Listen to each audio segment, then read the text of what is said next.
morning, good afternoon, and good evening, and welcome to another episode of the Season Keepers, the show where the only two people we recommend keeping for the season is us.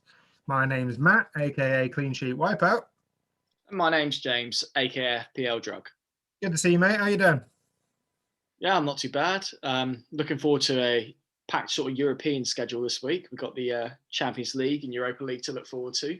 Free from fantasy as well. You don't have to worry about any returns unless you're playing the UCL game, which I'm not this season. I've had enough of that. Nah, tell me about it. I'm playing far too many fantasy games, but yeah, there's some cracking ties in the balance this week. So obviously we'll keep an eye on those, but strongly advised not to make any moves early either, because inevitably these teams are going to be full strength, wanting to progress in the cup competitions, and you don't want to be bringing in the likes of, say, Diogo Jota this week for him to play and then get cropped. So yeah, I wouldn't be making any moves. It's a Friday deadline this week, but I'd be holding off until at least Thursday night before making anything. Yes, that's the golden rule, I think. I mean, games might even go to extra time, be it in the Europa League or the Champions League, that players can get injured, as you said. Yeah, exactly. I don't even think it's worth the risk, to be honest. There's one thing I wanted to touch on before we get into our normal game week review, and it's something that we've seen across the community this week. Or there's been a few people that have been affected by it, and no, it's not people declaring that they're leaving FPL and blah blah blah. Fair play to them if they are. If they're not enjoying it, then move away. But it's something that both Sudge from Planet FPL and then Korf have been affected by, and it's being banned on Twitter for the use of the monkey emoji. So I believe Sudge was banned for using the emoji in a tweet where he mentioned Paul Pogba. Again, no racist, connotations to the tweet at all, but the emoji was there. And then I've been talking to Korf this afternoon as well, and he hasn't left. He's also been suspended, and it's because he used the monkey emoji in two tweets. The monkey, eyes covered, as in shit, why didn't I make that move? And it was about Jesse Lingard not moving there. And then the other tweet was in response to a journalist, and I think it was discussing Anthony Martial and his fitness. And again, the use of the monkey with the hand over the eyes. But there seems to be an algorithm that Twitter have brought in that the use of a monkey emoji and the reference to any coloured player will give you a suspension. What do you think? Well, obviously it's absurd. I mean, they need to be reviewed by a context sort of basis. You can't just, otherwise you blanket ban almost the use of a monkey emoji in any context. Like, yeah, it's crazy. Yeah, I understand it to a degree, because I suppose it's Twitter trying to say, look, we'll make that link automatically. But there are good accounts out there that are getting suspended through no fault of their own for using it. I guess it's a tricky one, because it will probably take a lot more time for Twitter to go through tweets and understand context before banning people, given the millions of people that use Twitter. But at the same time, I don't think Korf had a single response from Twitter as to why he was banned in the first place. It's taken him this long to understand it, and I think someone else pointed it out to him as to the tweet. So I guess it's a tricky one, and yeah, I'll try and obviously avoid using it across anything when I'm referring to players. But yeah, at the same time, it's seeing good people go missing from no fault of their own. So I guess it's a tricky one, isn't it? It is. You can understand their point of view as a company. It's very difficult to manage, but it's obviously a very important sort of societal issue. Like you see it on Instagram where like some teenage idiot will just send like 8 monkey emojis to a player, but obviously Korf's tweet's very different. It's just one emoji, and you can see the context from the tweet. Yeah. If they were to review it on a tweet by tweet basis, so it's a bit obviously very harsh on Korf there. No, exactly. And I think racism across, football is getting worse. You're hearing about it week in, week out. But yeah, there are ways of dealing with it. And I'm not sure a full blanket ban of people using that single emoji is the right way to go. But I suppose at least it's a start. But enough of the deep shit. We'll jump into the game week 31 review, and we'll start off with Friday night's game. Fulham 0, Wolves 1. Very good game. Fulham, I feel, were a bit unlucky to not get anything out of this. Very much a sort of smash and grab at the very end by Wolves. I mean, credit to Adama Traore. There's a few. Tight angle, but he absolutely wallops it in. And he's not scored many, has he, this season? No. So I think that'd be a big confidence boost for him. Cracking finish, yeah. I mean, obviously, I was pissed off because wiped out Areola's clean sheet, so that fucked me over there. And then, obviously, in Sky, I brought in Tosin, particularly for this captaincy, going slightly different to the old Patricio captaincy choice. Tosin didn't even make the fucking starting lineup, and then Patricio keeps a clean sheet, gets 11 points, 22 for captaincies, and yeah, fucked me over. So I was a bit annoyed, but yeah, it was one hell of a finish. Although quite a dull game generally in terms of chances up to that point, really. I didn't think it was too bad. I was fairly into it. I think that's mainly due to my desperation for Wolves to score to get rid of your Fulham clean sheet. I was very happy, obviously, when he finished that at the end. But yeah, I think Fulham shouldn't be too disheartened from that performance. But yeah, you can see Scott Parker's face when that went in. Like, I don't blame him for being sort of heartbroken by the end of that game. To battle for 90 minutes and then just lose it at the end it's a tough one to take, because with Newcastle, as we'll touch on later, picking up points, West Brom, as we'll touch on later, picking up points, they could really have done with that point. They could, yeah. And obviously for Wolves, big loss during the game. Neto went off injured. And then it's been revealed that he's probably out for the next 6 months. So that's going to be a massive loss. Massive loss for him, massive loss for my Sky team, he was my Wolves player. I captained him for that game, had him scheduled for the game day where West Ham are playing as well as Wolves. I think Wolves are playing sort of for Sheffield United or someone else. But yeah, I'm going to have to replace him with probably the man of the moment, Lingard. But I'm short on transfers. It's painful. Yeah, no, we had this discussion offline, didn't we, about it? And you were talking about that's the reason that you've got Neto, and that you were probably going to avoid Jesse Lingard because you had the captaincy covered. Gets injured, now ruled out for 6 months, and you either have to miss the captaincy or make another move. And yeah, like you say, captaincies are fucking tight at the moment. Right, let's jump on to Saturday, and one hell of a game to start with. It was Man City 1, Leeds 2. Wow, fantastic game. And as soon as Leeds went down to 10 men, I would not have expected the final score. Credit to them. You'd also expect them to change philosophy as well with 10 men.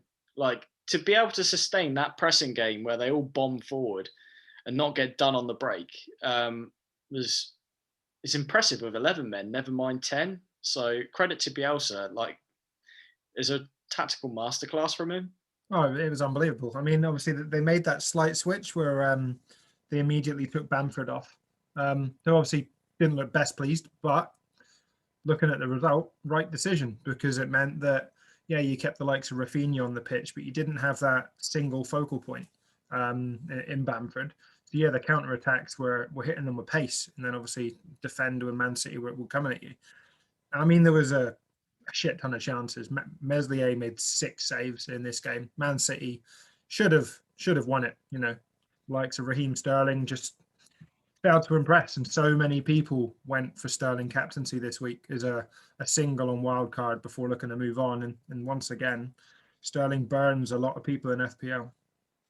Yeah, I think people are looking to take those sort of risks as it's getting closer to the end of the season. But for me, this is one I never would take. The sort of player I'd have been more likely to punt on would have been like Kevin De Bruyne. Obviously, he was on the bench, but I've not been a fan of Raheem Sterling since last season, to be honest. No, he looks completely out of sorts. And obviously, talking of benches, yeah, it was a heavily rotated Man City team, obviously ahead of the Dortmund game this week. Likes of Gundogan, De Bruyne, Diaz, Aguero, Jesus, all missing, or at least on the bench. And yeah, eventually Leeds obviously took it to them, got the 2 goals, and I guess we should probably mention it, but Stuart Dallas with 17 points. Outrageous. Obviously, we both got rid of him. Me on the Yeah. wild card. Yourself transferred him out for a -4. I did, yeah. It's Brilliant. painful. But we never saw that coming, let's face it. No, he would have been third on my bench, and he wouldn't have come on. So I would have been one of those people on Twitter that, didn't luck into getting 17-point Dallas off the bench. But I brought in Trent for him, so I can't complain really. Obviously Trent got his goal, so it was quite fortunate. But yeah, you're never gonna see that. Stuart Dallas, 2 goals against Man City. It's mad. The other talking point was obviously Cooper's red card. Now, obviously, it was on BT. Peter Walton, the BT Sport referee that they always go to. They went to him. He immediately said, "Nah, I think it's just a yellow card." As soon as he said that, straight away I knew it was going to be a red, because it always goes against Peter Walton's decisions. And once again, VAR called it. The ref went over, changed the decision. Cooper got sent off. But did you agree with it? Yes, I think it was quite high. Yeah. The tackle, which is I think why they've given the red. Yeah, he gets sort of gets the ball, but like at the height he's going in there, he could seriously injure him. So that's the sort of thinking behind the red. Agreed. Yeah, an inch to the right, and that's a leg breaker. I mean, it wasn't a great challenge, but yeah, it just amused me for Peter Walton to turn around and say, it's a yellow card. Like, come on, Pete, we're all looking at the same images there, and you're supposed to be the ex-professional referee. It's fucking baffling. Let's jump on to the next game on Saturday then, and it was Liverpool 2, Aston Villa 1. Bullshit springs to mind. So let's, from my point of view, I'm going to discuss this game. So we had Trent sat on about 2 points or 1 point near the end. We had Phillips, who I own, who was on 2 bonus, I think, at the time before Trent scored. I was like, yeah, I'll take this. This is all right. Nice blank from Trent for Matt. I've got a couple of more points in Phillips. I'll take that. Then Trent, credit to him, scores a brilliant goal just outside the box, smashes it in, the Trent of last season, and then romps home with obviously 3 bonus. So a swing from 2 points for Trent to like 11, and Phillips goes down from about what would have been about 4 to 2. So it's about a 11-point swing. It was lovely. Fucking loved it. Credit to you, Matt. There you go. That paid off. Invest in the premiums. Don't try and cop out on the 4 millions. No, I think Phillips will come good for his price, to be honest. So do I. Yeah. No, I agree. Yeah, credit to Liverpool and Trent, because that takes a bit of character to pull that out of the bag. Yeah, and obviously Salah got a goal for us. Both captained him, so that was quite nice. Typically got rid of Ollie Watkins as part of that -4, and he popped up with a goal, so that pissed me off. Yeah, a bit annoying for me, but like I knew he was going out my team. But like if I didn't play my wild card, I would have benched him. I don't think I'd have played him away at Liverpool. Yeah. Yeah. Yeah, I probably would have done the same, to be fair, albeit he probably would have come on for me had I not made the moves. So what do you make of Liverpool's chances getting Champions League then? I think it's tough for them, but I wouldn't put it past them. Yeah, it's that fixture run. It's obviously Leeds, Newcastle, then Man United, but then Saints, West Brom, Burnley, Crystal Palace. Like, if they aren't going to keep at least 4 clean sheets in there, you'd expect, and you'd be out of the 7 games, you'd hope for at least 4 or 5 wins. That should be enough to get them Champions League. But I personally think it'll be a disaster if they don't get it with that run of games left. Yeah, they couldn't have really asked for a better set of fixtures. No. You would expect them to win, as you say, most of those games. So, I mean, it's tough. They got the teams around them are doing very well though. Like West Ham are playing very well. Leicester are obviously playing very well as well. I think it's not going to be easy. No, not at all. And obviously, talking of Champions League and the race for the Champions League, we move on to the Chelsea game, and it was Crystal Palace 1, Chelsea 4. Yep, strong performance from Chelsea, but not really the one I wanted in terms of FPL. I think most of us are on Chelsea defenders, or in my case, goalkeeper with Mendy. And yeah, they didn't get the clean sheet, thanks to the Leicester spotted Benteke popping up with a goal again. Credit to him. It was their only shot on target as well. That's reminiscent of their game against Brighton. Benteke again. Credit to them. Obviously, that today they've not got a result. They've lost 4-1, but I mean that would do Benteke some good, some confidence. But yeah, Chelsea about the attackers today. With the James aside in defence, Chelsea a bit of a letdown for this week. Yeah, it was frustrating. It's obviously Pulisic got a couple of goals. Kai Havertz, which I've seen a few people gamble on, got himself a goal and an assist. But yeah, it was just I think it was a really good attacking performance from Chelsea, and it was great to see. Given we've seen the defensive displays, but we've not really seen them go off going forward. And he made a couple of changes again. I think the likes of Werner were benched this week. And yeah, Havertz and Pulisic really stepped up and made their mark. But yeah, like you say, it was frustrating as a Aspilicueta owner. Obviously, to see that Benteke goal go in, it was both gutting for FPL and Sky. That's just one of those frustrating things that they keep conceding that one goal. But in terms of Chelsea, I still don't think I'd touch them going forward for their attacking assets, just because it's too unpredictable as to who's going to start. Yeah, I mean, like Mount seems to be fairly nailed on, but even then, I'd still consider that a bit of a risk. Yeah, and obviously they've got a big Champions League game against Porto this week. I think they're 2-0 up from the first leg. If they progress again, then you're just going to expect continual rotation, and they've obviously got the players to do it. So yeah, it'll be interesting to see which players seem nailed in the Prem, and then which are maybe preferred for the Champions League. But I guess that depends on who they're then drawn against in the next round. So one to keep an eye on. Right, let's jump on to Sunday's games. And the first game, I admit I missed the first half. I was playing football, quarterfinal, against the best team I've ever come across. Speaking of some of the players that were playing for them, a lot of them seem to play for the Southern National League. A couple of the guys played for Weymouth, a couple have played for Dorchester. Obviously, that they're not playing at the moment. Their leagues are suspended, so they're playing for their local Sunday League teams. We got smashed 13-0. Jesus. Honestly, Get that one called. it is the hardest game I've ever played. Like us is Blandford. We're just a bunch of lads that want to play Sunday League football.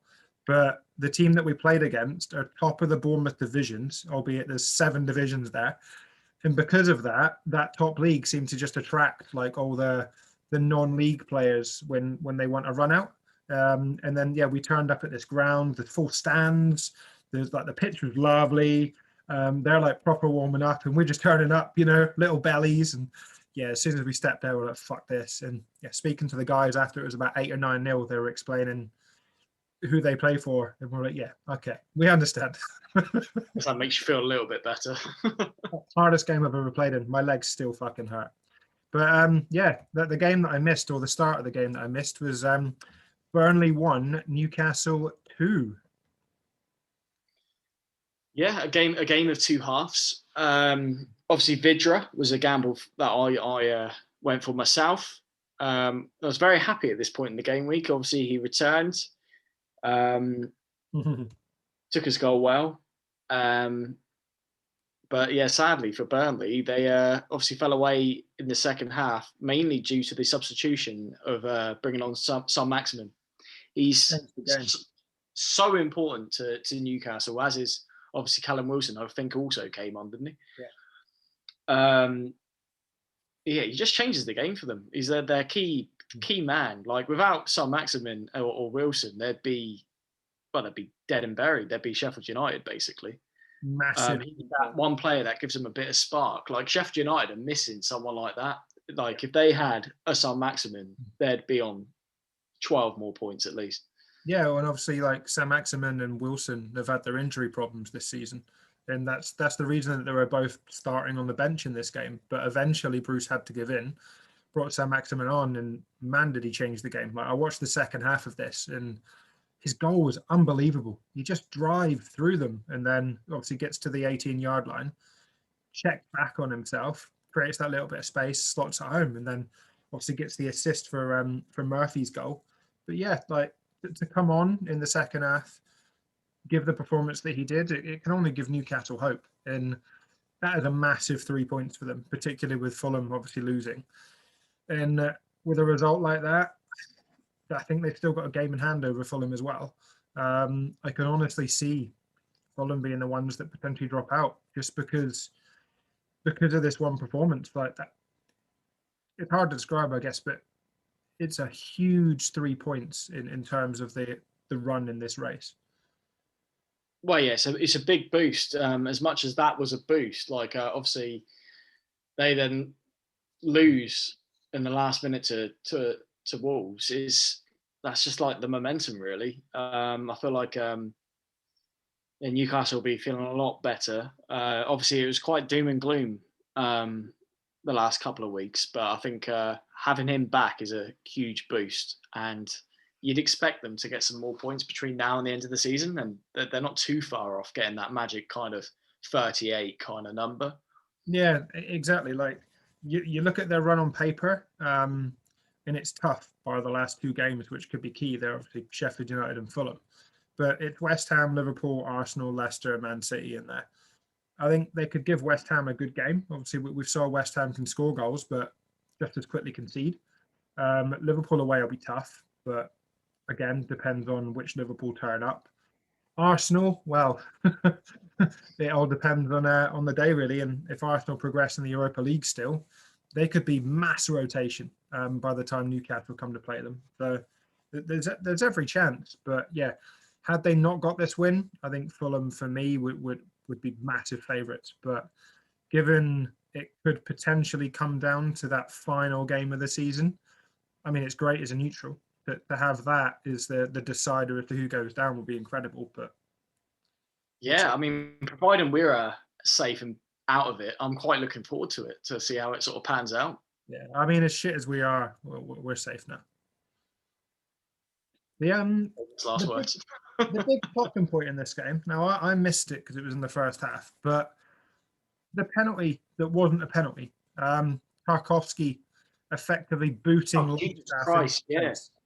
Now, having seen the replay and then obviously watched it on Match of the Day, how the fuck is that not given as a penalty? Yeah, madness, absolute madness. Like anywhere else on the pitch, they don't even think about it. They blow up immediately and give a free kick. Yeah. How this isn't a penalty is mind-boggling. I mean, his foot's so high in the air; it's obviously right near his bloody head. Don't understand it at all. Yeah. In the Man United game, which we'll come on to, they disallow a goal because Son gets touched in the face, like literally touched. But Longstaff gets kicked in the head and he's not given a penalty, despite a VAR review. Yeah, I don't know what they were looking at in the review. Like, it's pretty clear cut. Like, there's, yeah, one of the many questionable decisions that have happened this season. Yeah, exactly. And VAR, obviously, we hate talking about it, but it's come into question this weekend. Obviously, the offside calls have been tight. None of us like the ridiculous offside decisions that we're getting, the millimeter decisions. But it's decisions like this, where it's clear and obvious errors to us as viewers that a referee has missed someone being kicked in the head. For it to then go to a VAR official, show the referee on screen and still not be overturned, that's where I start to question what's the point in VAR then. Yeah, I don't understand. Like, the thing is, the technology's there. It's showing a clear image of what's happened. You can see the boot is right near his head. surely any person with any degree of knowledge of football or just anything could clearly see that's a foul. Like, Baffling. it's crazy. These Absolutely baffling. people are supposed to be qualified. Exactly. I seen that Alan Shearer was raging on Twitter, and rightly so. Agreed. Right, let's move on to the game at the London Stadium, and a cracker. It was West Ham 3, Leicester 2. Very, very strong performance from West Ham. Obviously, another win for them. Credit to them. Obviously, they took the game to Leicester. And Jesse Lingard, the man of the moment. I'm seeing a lot of memes on Twitter of him mocked up as Ronaldinho, Ronaldo. Fair play to him. I don't think this loan spell could have gone any better. And I mean, his first goal was brilliant. Like, technically, to get the connection that he did was a stunning goal. And obviously, the second goal was a tidy little assist where he's got an open goal. You know, can't miss from there. But yeah, Jesse Lingard, the fact that he's still only owned by 25% of the FPL game baffles me. But at the same time, I guess it potentially shows how many dead teams there are now at this stage of the season. I think there's potentially like 70% at least of teams which are like, I don't know, some guy at work that doesn't play, he creates his team in Gameweek 1, looks at it for the next 2, and then forgets he even has it. So exactly, because I think that's majority, the majority of active managers were bringing him in. There's a few that obviously punted against him, but yeah, for him to still be that lowly owned, yeah, it definitely shows how many dead teams are in this game. Agreed. I think it's closer to probably 50% of actual live interested teams, I'd imagine. Wouldn't surprise me. And then obviously the other lad to get 2 goals in this game, thoroughly loved it. It was the mighty Iheanacho. Got a couple of goals for Leicester to pull it back from 3-0 down. Did you play Iheanacho this week? No, I didn't. He was first on my bench. Pain. I had a very strong midfield 5, so it was going to be hard. I couldn't bench Son or Bruno or Salah or Jota or Lingard, so I had to give some way, and I wasn't going to bench Kane. Obviously, I did think about benching Vidra for Iheanacho, which actually obviously would have been the right decision. But after Vidra scored, I was feeling quite good about this decision. Yeah. I was thinking, oh, here we go. I just need Iheanacho to blank. But obviously, 2 goals, credit to him. He's in form. And now is when I'm expecting him to really pick up. He's got some great fixtures. Obviously, West Brom next. Yeah. Who, in fairness to them, are actually looking quite good recently. So it might not be as easy as the FDR suggests. Yeah, I think it'll be trickier. Obviously, we found that out this week, and Chelsea found that out the week before. But yeah, Iheanacho just seems to be the one involved in the goals. Vardy seems, again, like we talked about before, creates space, draws defenders away. But Nacho's the one that's, putting the ball in the back of the net. And given his price, I think he's an unbelievable FPL asset. And they're good goals as well. He's scoring like outside the box. Very, very impressed by him. Yeah. And obviously the news came out when we saw Leicester's team sheet. There was a bench full of kids. It was missing the likes of, Maddison, Chowdhury. Turns out there was some naughty boys. Perez seems to have had a house party in which there was 5 or 6 of them, including Harvey Barnes, apparently, which is interesting given he's injured and should be looking after himself. But yeah, I don't think Rodgers was too impressed. Obviously, they've dealt with it behind closed doors, and rightly, they were completely neglected from the squad this week. But I did see something on Twitter. I'm not sure whether it's true, but someone seemed to have found that Maddison was actually playing golf at the same time as Leicester was playing. Now, if that's the case, come on, lad. Yeah, they've got like the tea time of him like teeing off at like noon, I think, like just before he'd be on the course doing his round during the game. They've got his registration, like the car in the car park, the photo of it. So yeah, it doesn't look good. It looks like he's gone on a night on the piss and then played golf to get over his hangover. That's what he's done. Silly boy. But Rodgers did say that he expects them all to play this weekend, of course, because it's the semi-final of the FA Cup, against us. And then they'll be playing West Brom towards the end of the game week because it's a long fucking game week this week.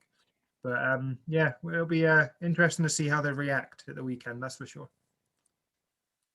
Right, let's jump on to what was hopefully going to be a thriller. And to be fair, first 20 minutes seemed to be going that way, but it ended up being Spurs 1, Man United 3, and a dominant display from Man United in the end.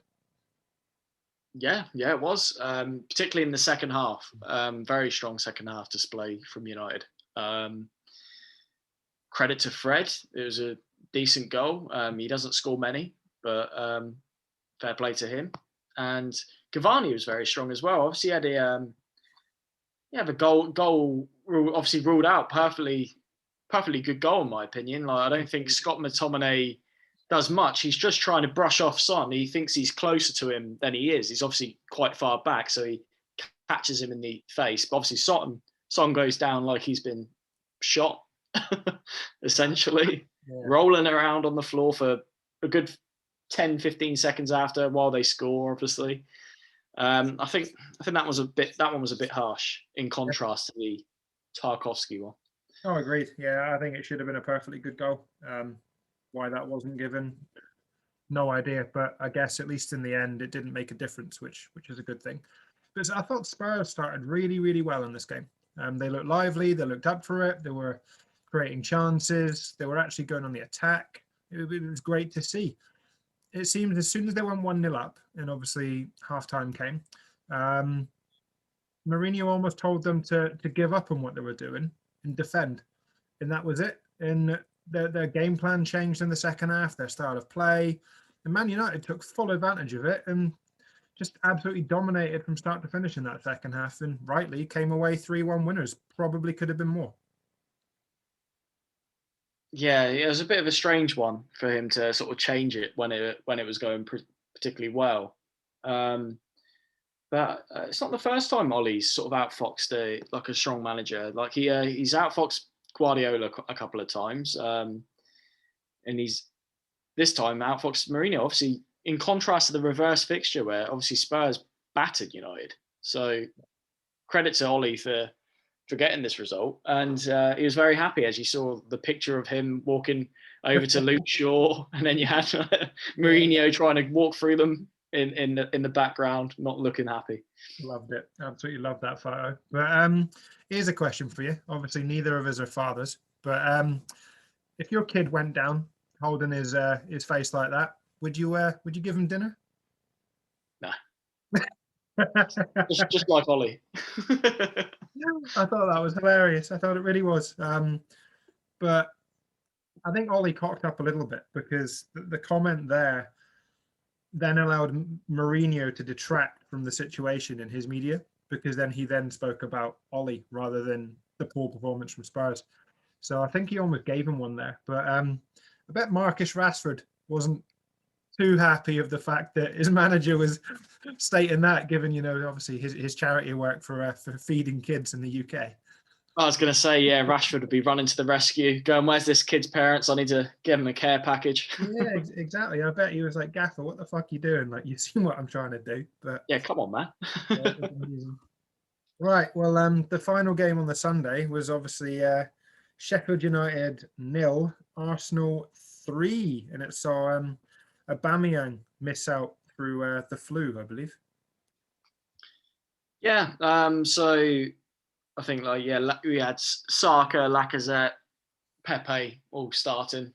A strong performance from Arsenal in the end, but it did take a bit of time to get going. Yeah. One thing I did notice was Sheffield United didn't really ever go for it or attack. They very rarely made it into the final third, and just looked like they were quite happy to sort of try and sit back and keep the ball, but it didn't really work. I didn't understand. It was almost like a change in philosophy, in my opinion. I mean, it might not have been, but watching it, it felt like it, that they went into this game trying to keep possession and keep ball and play a little bit, but without the full intention of ever really attacking Arsenal. And it definitely wasn't the game to try that, because Arsenal are good at what they do. And for Lacazette's goal, it was a glorious goal. Like, that's Arsenal of old. pinpoint pass in and around the 18-yard box, plays him through. Lovely finish. And I particularly enjoyed Martinelli's goal in the celebration afterwards, because if he's on the pitch, you'd normally do a celebration with Saka. But obviously, he went off injured. So Martinelli went and did the celebration himself, and is the same position in which Saka should be the other side and like to bow to each other. But no one's there, and the photo just looks really sad.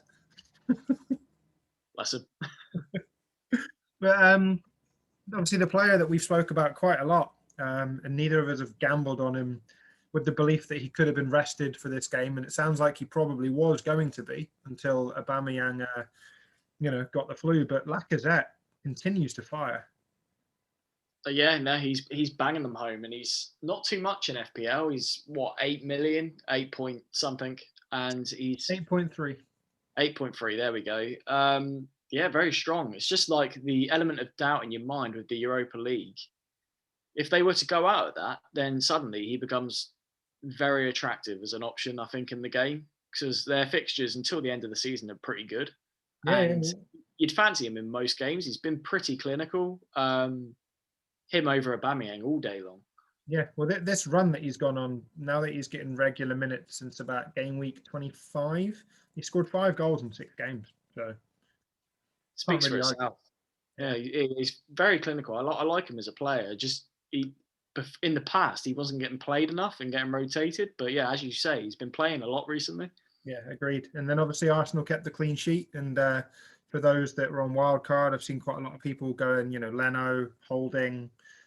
They got the clean sheets that they deserve there. And even Callum Chambers at the moment looks particularly good as an asset with Arsenal's current injury problems. Yeah, he had a good game, in fairness to him. I've not been his biggest fan when he was at Saints or Arsenal, but in fairness to him, that was a good game for him. Yeah. Do we have to talk about the next game, or can we just jump straight to Brighton Everton? I think we do. I was very tempted to say yeah, but yeah, let's discuss it. Well, I'm blaming you entirely after your antics on the pod last week, flying that fucking West Brom flag in the background that you got when you were 14. You should have burnt it, mate, because West Brom 3, Southampton 0.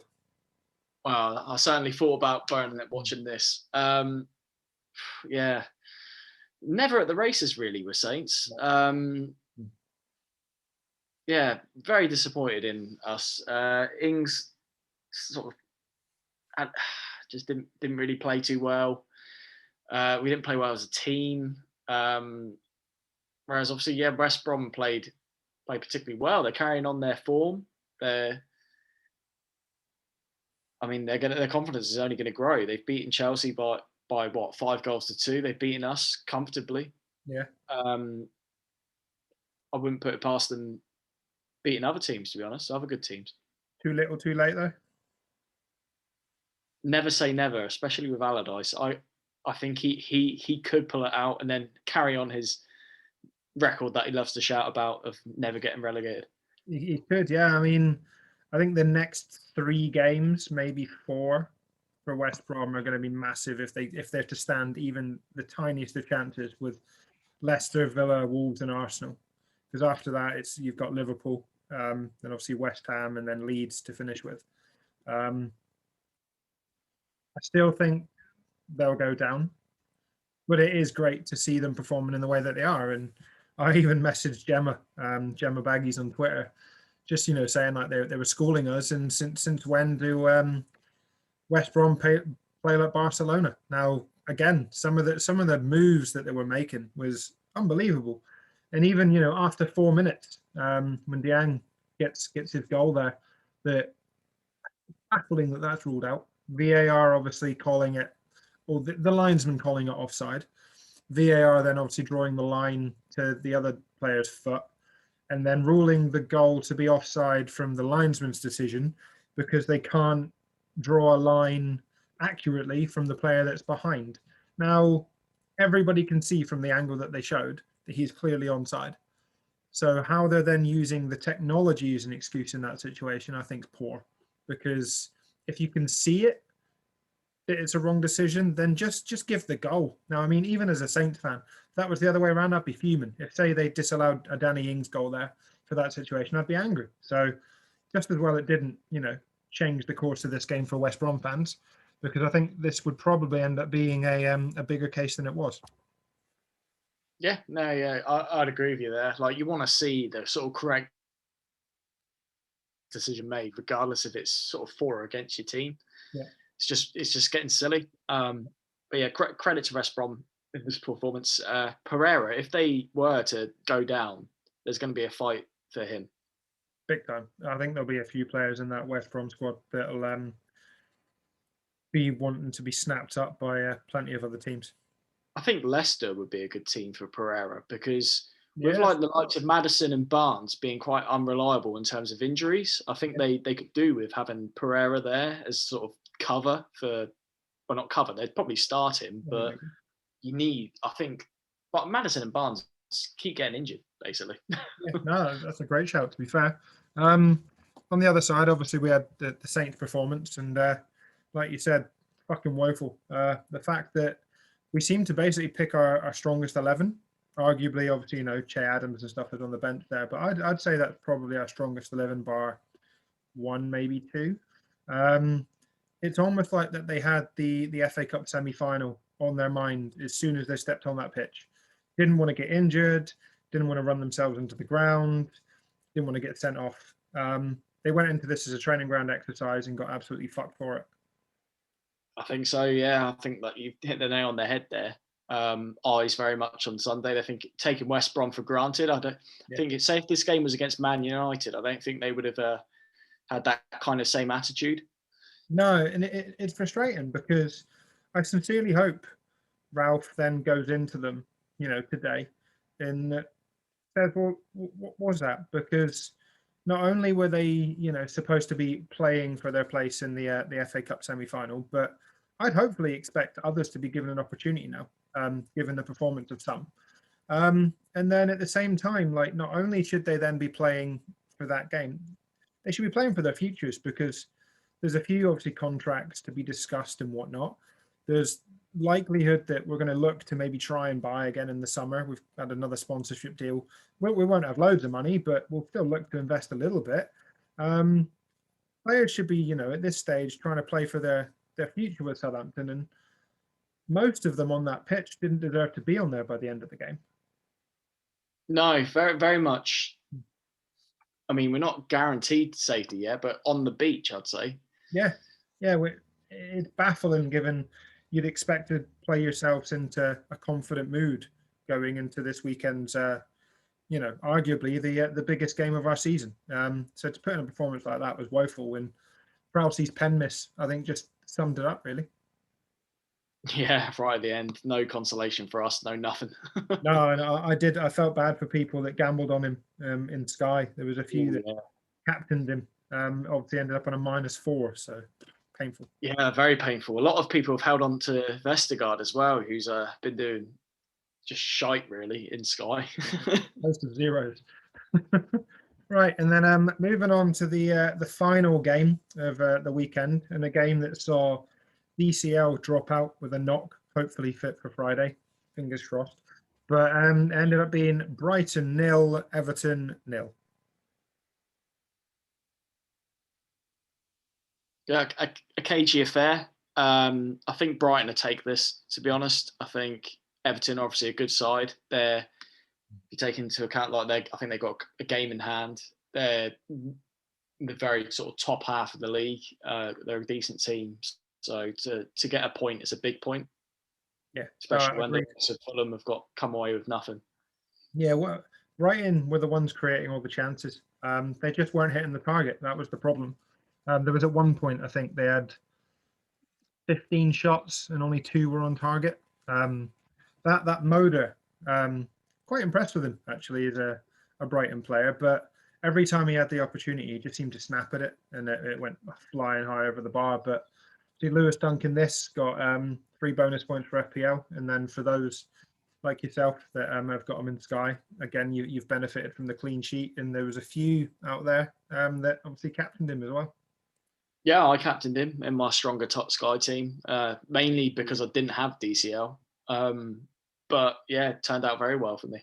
Yeah, frustrating when I saw that team sheet that obviously DCL wasn't in there, and I'd have bit your hand off for 2 points, let alone, anything more. But to get 0 as a captaincy is just frustrating, especially at this stage in Sky. Like those minor decisions make all the difference. It's a lot harder to make up 18 to 20 points in 6 game weeks than it is to make it up in 36. So Very true.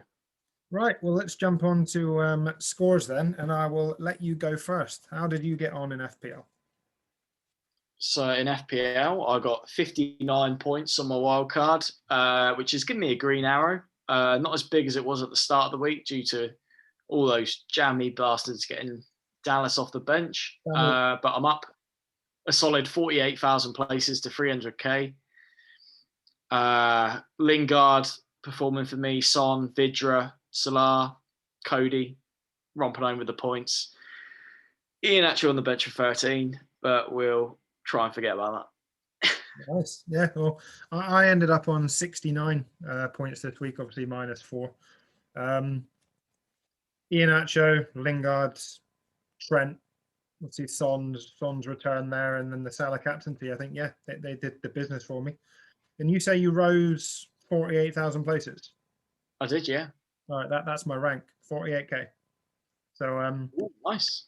Yeah, I jumped up 18k this week from where I was to 48k. So can't complain. I just really hope the run continues because I was worried as a non-wildcarder. And obviously moving into this week, we've got the double game week for Spurs. Everybody's going to be captaining Kane, surely.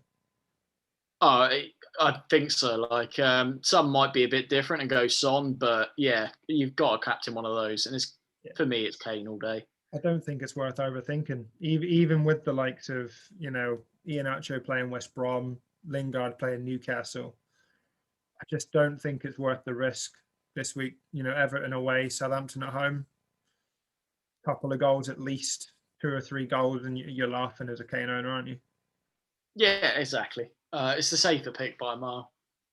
Yeah, right. Let's jump onto Sky then, and a slightly frustrating week, given obviously we've spoken about for me with Houghton and Calvert-Lewin, but 63 points in the end for my main team. Nowhere near as great as I wanted it to be. A tricky one, really, and I just seem to be lingering between 50 and 60th at the moment. I'm currently 62nd, although the gap to the top 5 is still very similar to what it was. But yeah, there are players that I'm noticing that are obviously gaining a lot of points quite quickly now behind me and have clearly, safe transfers. So that's a little bit more of a worry. And yeah, with DCL's injury, I really hope he's back for Friday. Otherwise, I've got a problem moving into the week after. And then jumping into those Leicester assets for these singles, I think is going to be the biggest call. I brought in Fofana this week anyway for Tosin, but I expect to be jumping on at least one more Leicester asset. Who that is, I'm not sure, and I don't know which direction to go, but a lot to think about. Yeah, there is. Do you own Ian Acho in that team? Not yet, no. So I think would you be between Maddison and Ian Acho? Would that be the decision you're thinking of? Or? Yeah, it all depends on who I want to move off of because, I mean, annoyingly, I don't have an Arsenal player because if I had an Arsenal player, that Everton Arsenal single, which comes after the Leicester first game against West Brom, I could have got rid of DCL for Ian Acho now. The only other route is Leicester have a 2-0 over Tottenham. I could do the hokey cokey with Kane, gain 2 fixtures on Leicester and then jump back, but then that's 2 transfers. Yeah, it's tough to weigh it up in my head as to whether it's worth it or not. I don't know because for me, if I was to make the move on a striker, I'd be going Ian Acho over Vardy at the moment. As would I. Like, I think moving DCL to Ian Acho, I think would actually be a better move than that hokey cokey. Like DCL's out of form, Ian Acho's in form. Yeah, it just means that I won't have captaincy for that Arsenal game. I see. I mean, you could bypass it. That's the thing. I could bypass it, or do I then move out a player that I don't particularly want moving on for an Arsenal defender? Do you really want an Arsenal defender though? I mean, it is a good run. The I only mean, other thing like that you're keeping clean considering. sheet is against Sheffield United isn't too much to shout about. No, exactly. The only other option I would be considering would be moving on Martinez potentially for Leno at that point. But it just feels like a wasted transfer because then Villa play West Brom. I mean, we saw how good West Brom were, so arguably it's not an easier fixture. But then obviously Villa have got Everton after that. Everton aren't particularly in form, not looking great. Plus, they've also got this double that they've got to catch up with at some point. So yeah, just, I'd keep Martinez. Like, yeah, he's good for I mean, he's got safety. 4 points against Liverpool this week in Yeah, Sky, so I think he's capable of returning against anyone. agreed. It's tough. I think that'll be a big call as to what I do. But a lot to think about this week, and obviously injuries could dictate it. There's a lot of games before that game. So, how did you get on? Not too bad in both teams. So team one, I got 53 points, which is I had DCL captain, so that didn't go too well. Neto captain didn't go too well, so that's where that team suffered. Team two, I think it's marginally gone up to 2.4k, 65 points. Dunk captaincy. Also had Neto in this team, which was a bit painful to see him go off, obviously with the captaincy. I shipped out Antonio for Tielemans. Tielemans, I wanted to get Maddison, but obviously Maddison wasn't ready. He was playing golf and getting pissed. So I thought I'd bring in Tielemans, who's nailed on to play pretty much every game to now the end of the season, get tiers, hopefully get an assist. That seems fair. I think Tielemans is a good shout. Did he hit passing tier? He did, yeah. He got passing tier 1 this game. 2 points, obviously extra for that. He's been capable of getting tier 2, and obviously can get tackle tier as well. Yeah, and obviously good for an assist. We've seen some of the balls he's capable of playing. So, yeah, I think Tielemans could be quite a good differential shout. But it's going to be an interesting week because I think there's basically a game every day from Friday onwards, isn't there? So there's a lot of captaincies to cover. Oh, there really is. I'll tell you what, I don't like the way the games are spread out. Like, it feels, I've seen people say this before, like death by 1,000 paper cuts in terms of FPL. Tell me honestly, it's frustrating because we've got a game from Friday all the way through to Thursday, and then immediately the next game week starts on Friday, and then you've got Friday, Saturday, Sunday, Monday games. So there's what, 10 straight days of football. Now, I used to enjoy it, but now it's just I'll just pick and choose a game that I particularly want to watch. But it drags the game week out so much, and I can't wait for the season to get back to normal, hopefully next season, because it was amusing at the start of lockdown. Oh, brilliant, we can watch football all day. I can watch 2 games today, I can watch 2 games tomorrow. There's even a game Monday night. I honestly don't give a shit anymore. It's just Yeah, I'm the same. I miss the games on the Saturday. Now you're lucky if you get more than 2 games on a Saturday at 3 p.m. and then it completely meshes up match of the day. And I quite enjoy, sitting up watching match of the day or watching it on a Sunday morning before I go off to play football. But now they're only, it's either not on or they're showing like 3 games. And yeah, exactly. So I don't even bother watching match of the day. And I used to enjoy watching match of the day. It would be my routine. I watch it religiously each week. But yeah. And then what you actually say, there's no point, is there? No, exactly. And I can see why a lot of the FPL community are getting a bit frustrated and a bit bored of the season. And it's because of this, because you could have 4 points from your team on Friday, then 11 the next day. Then you have no one playing. So you got to wait till Tuesday, and it drags it out for so long. And it makes Sky tough as well. And obviously at this stage of the season, for this to keep being like this, it's ensuring you've got those captaincies covered. And thankfully it's predominantly fallen well for most of us, but there is the odd game where we've got to make sure that we get those captaincies in, like the Leicester, where no one really had an asset for now. Now we've suddenly got 2 singles for Leicester that we've got to cover. So long may that not continue, put it that way. Right, let's jump on to a more enjoyable game, over and done with on a Thursday. You think about it on a Wednesday night. Obviously, for us, Tuesdays usually to chat about it in the pod. But that is Fantasy Champman, and a game that we all love. Community is brilliant. No one gets bored of it. No one moans about it. How did you get on last week? Okay. I got 65 points. That's better than okay, mate. Yeah, I captained my best player. So Boxic got 9, doubled to 18. So I was very happy with that. I got sort of returns from Viduka, Van Nistelrooy, Chadwick, Cepeda, Hippier. So that was decent. I was a little bit disappointed to not get bonus from Hippier because that's what he's kind of all about. So that was a bit of a shock. But all in all, the green arrow, and very happy with it, to be honest. Decent. No, yeah. Well, when you say 65 is okay-ish, that makes my 54 sound fucking woeful. But I was really disappointed. I genuinely thought I had done better watching the stream than I did. So I had Shearer, got me a goal, got me 9 points. Van Nistelrooy got 8. Viduka got a return. Chadwick got a return. Doherty bonus points. To then see 54, I was like, oh, great. And yeah, it's because of the likes of De Boer, Petkov, Galley obviously getting injured, them keeping a fucking clean sheet, but him going off injured beforehand, that pissed me off. And then obviously Sylvester didn't return. Yusi, once again, getting less than Sullivan, who sat on my bench. So yeah, that's becoming a common theme this season. But yeah, it just frustrated me a little bit because I thought I was better set up than I was. And it gave me a small red arrow. I think I've dropped down again to 128th. I just can't quite stay in that top 100 when I get there. No, I mean you're still sitting fairly pretty. Like I'm way back. I'm in about 300 and let's have a look. 374th. I mean, it is my first season. I'm feeling my way into it.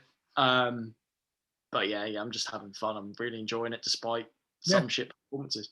No, exactly. Yeah, and I watched the stream on Sunday and particularly enjoyed the way that they've done the leak this week. Obviously, the old spinneroo kind of gave us the leak of, we'll pick a team and then pick the position that the leak will be in. So I don't think there's any real shock, to be honest, from the leak that we've got. It doesn't seem like any team have really repped, which is good to see. And then obviously watching the CM Fantasy YouTube, there's a few decent teams to target this week as well. And that is part of the reason why I've made my move. Obviously taken out Viduka, who is suspended. And yeah, I decided just to go straight swap, and I've brought in Larson for that home tie against Bolton. The Leeds look pretty good for this week.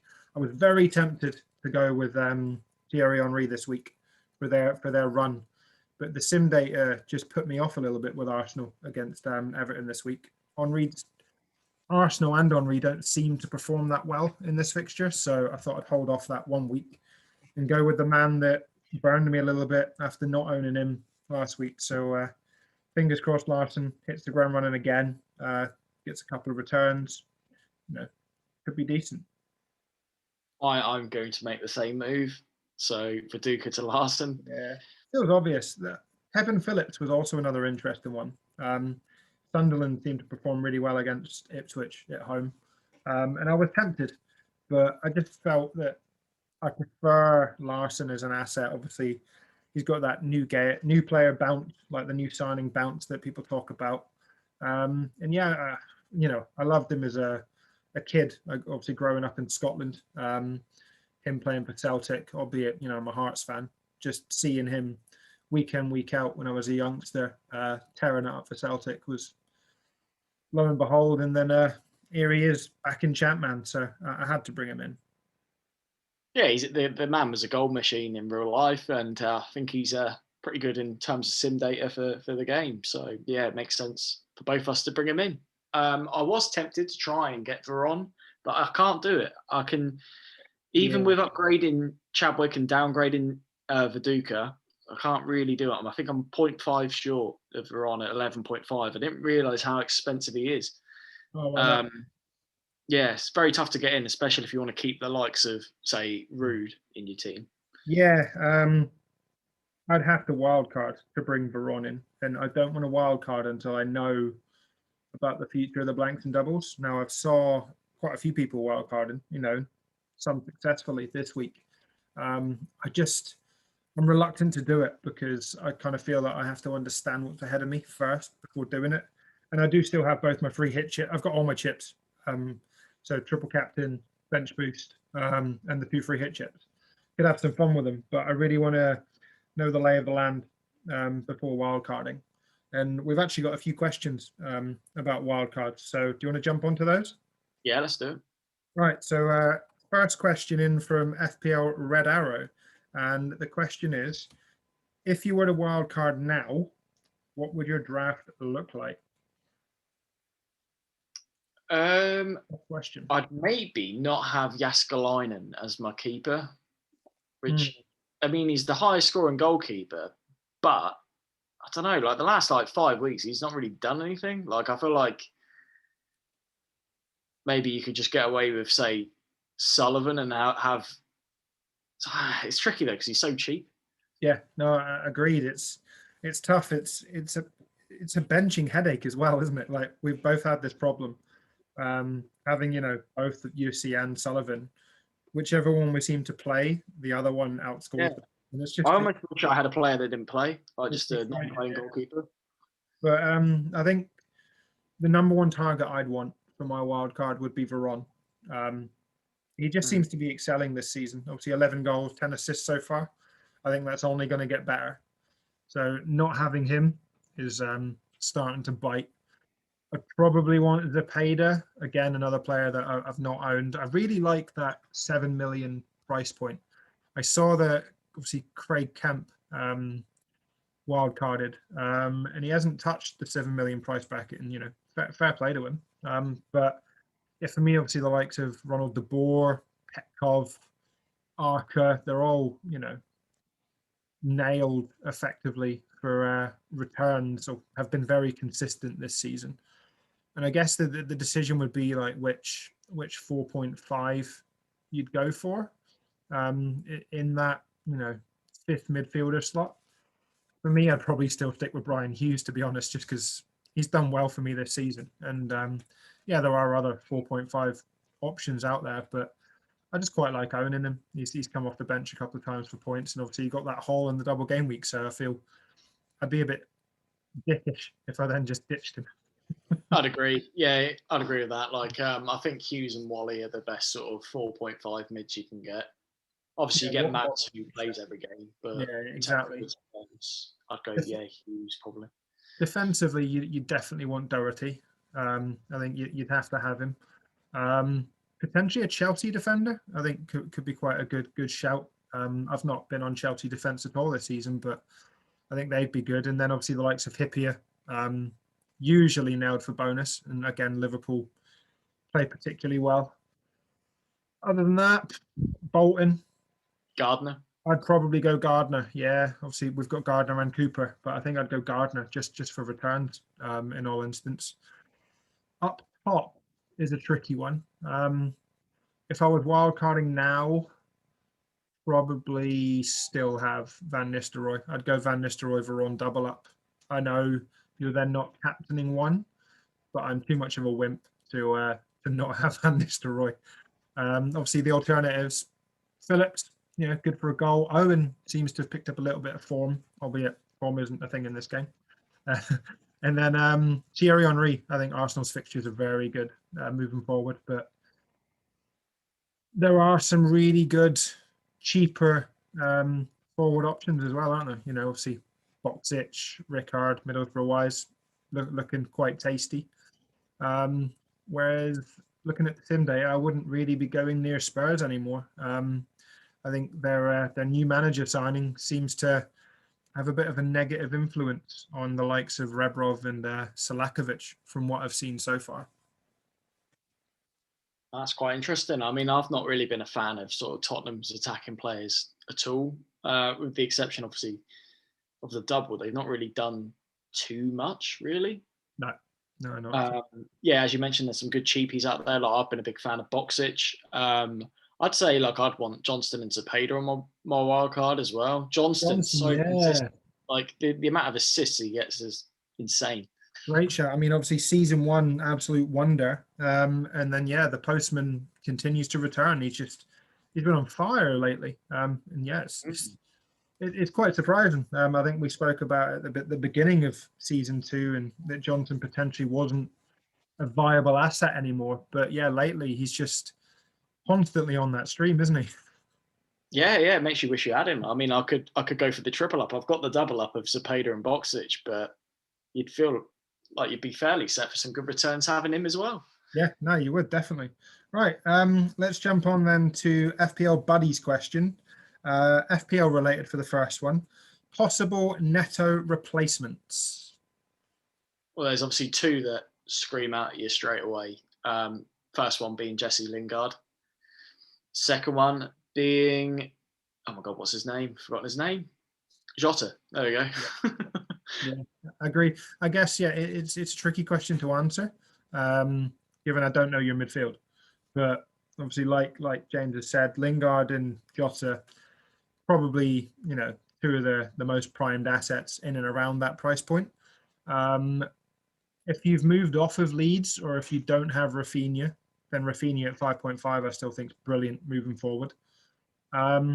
If you wanted to go slightly differential, if you already had Lingard, or if you wanted to go against, maybe Jared Bowen, but not for me. I'll tell you what I prefer to Bowen. I prefer Son Maximin to Bowen. Wow, yeah.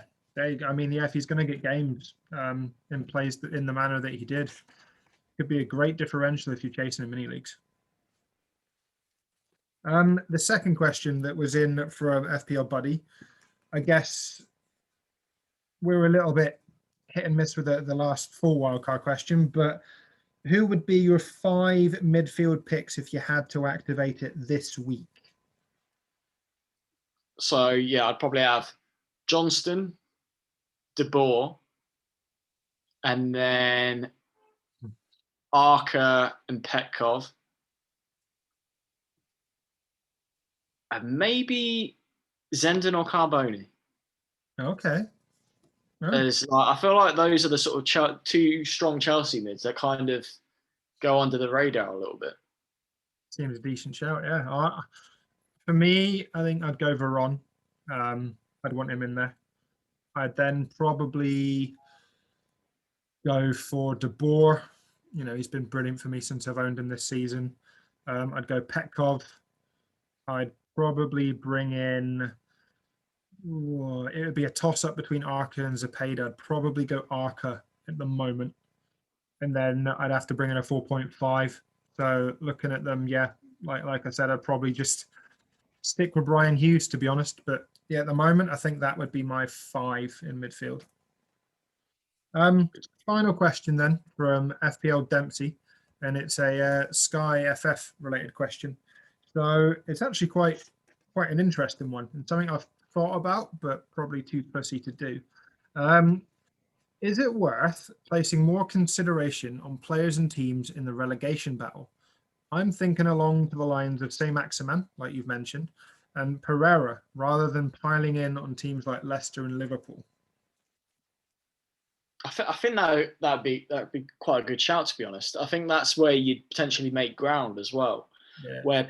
where some people might go for, I don't know, say Robbo or Jota, then Son Maximin is fully capable of getting returns against quite strong teams as well. I think he scored against United quite a good goal, and the fixtures aren't too bad, but he's one of those players that can score against anyone. He scores very good goals. So I think more in FPL than Sky. I think Sky, obviously, I don't think he hits tiers as much as, say, other players do. So I'd be more inclined to go with, say, I don't know, maybe Pereira for Sky, because I think he's more likely to get, like, I don't know, say a shot tier or something. But yeah, I think those are the sort of moves you want to make if you're looking to gain ground.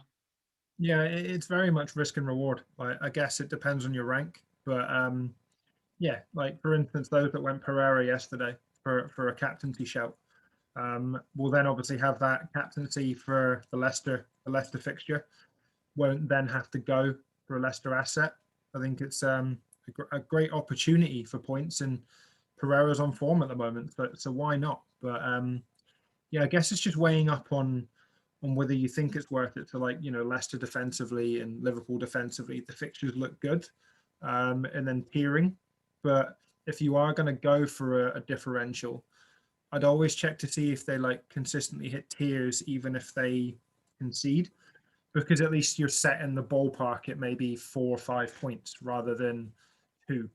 So I think, yeah, it's worth looking into the stats, but good luck to you if you do go Pereira. I think the likes of Pereira could be a really good shout moving forward. Yeah, fair play. I mean, Højbjerg for me has been ticking over well. He gets tiers almost every game. He's so consistent, 4 or 5 points every game.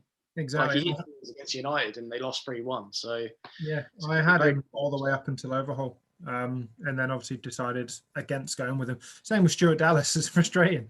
I obviously had him from the start all the way through to this overhaul, and then decided I only really wanted one Leeds asset. So just stuck with Rafinha. And then, yeah, obviously Dallas has consistently ticked over, had a few goals since overhaul. So it's one of those games, really, isn't it?